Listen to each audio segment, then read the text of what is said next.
বিহাৰীয়ে nonsense বুলি ক'ব পৰা হ'ল আজি বিহাৰীয়ে অসমত আহি অসমীয়া গৌৰৱ ধ্বনি দিব পৰা হ'ল আপোনালোকে সেই কথাটো বিবেচনা কৰি চাওক এই জয় শ্ৰীৰাম কৰি থাকোতে আজি অসমীয়াৰ নিজৰ অস্তিত্ব বিপন্ন যে হৈছে সেই কথাবিলাক আমি পাহৰি গলে নহব আপোনালোকে নিশ্চয় এটা কথা লক্ষ্য কৰি আছে যে আজি কেইদিনমানৰ আগত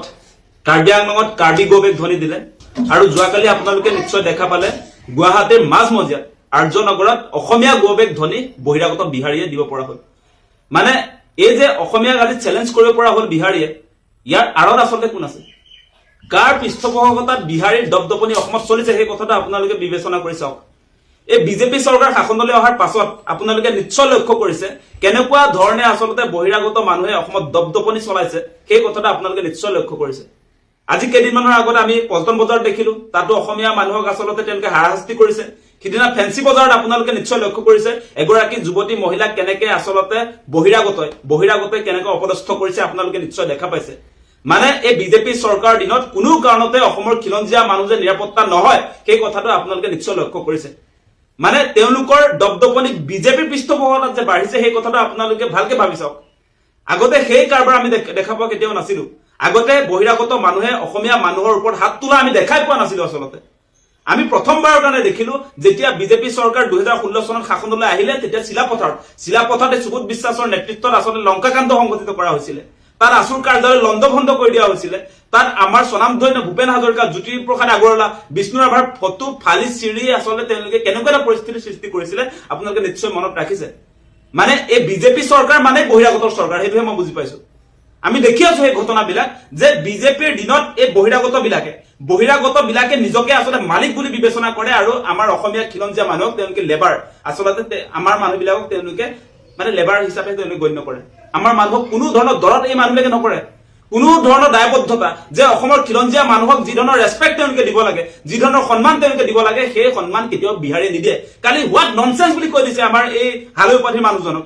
বিহাৰীয়ে ননসেন্স বুলি ক'ব পৰা হ'ল আজি বিহাৰীয়ে অসমত আহি অসমীয়া গৌৰৱ ধ্বনি দিব পৰা হ'ল আপোনালোকে সেই কথাটো বিবেচনা কৰি চাওক এই জয় শ্ৰীৰাম কৰি থাকোতে আজি অসমীয়াৰ নিজৰ অস্তিত্ব বিপন্ন যে হৈছে সেই কথাবিলাক আমি পাহৰি গলে নহব ভূপেন ৰায় যে কৈ থৈ গল আমি অসমীয়াই নিজক নিচিনিলে অসম ৰখাতলে যে যাব সেই প্ৰসংগবিলাক সেই কথা বতৰাবিলাক আজি বাস্তৱ ক্ষেত্ৰত আমি সন্মুখত দেখিবলৈ পাইছো